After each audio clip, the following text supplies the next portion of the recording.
एक निर्धन व्यक्ति के पास एक बंदर था जिसके खेल दिखाकर वह अपनी आजीविका चलाता था। बंदर विभिन्न प्रकार की कलाएं दिखाता और लोग खुश होकर पैसे फेंकते। उसका मालिक उन पैसों से अपनी जीविका चलाता।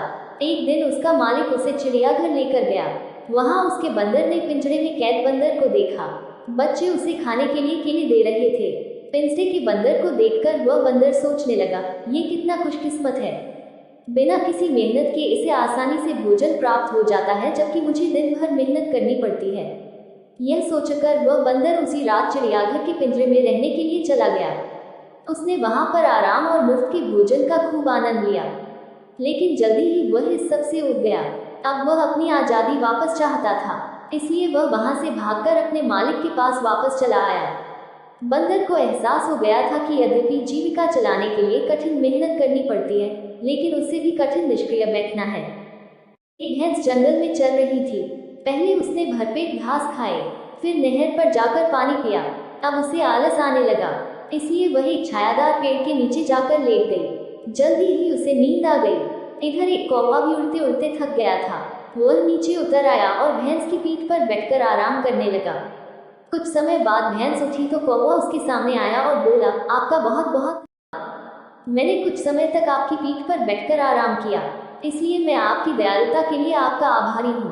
भैंस बोली, मुझे धन्यवाद देने की कोई आवश्यकता नहीं है। मुझे तुम्हारा भार महसूस ही नहीं हुआ।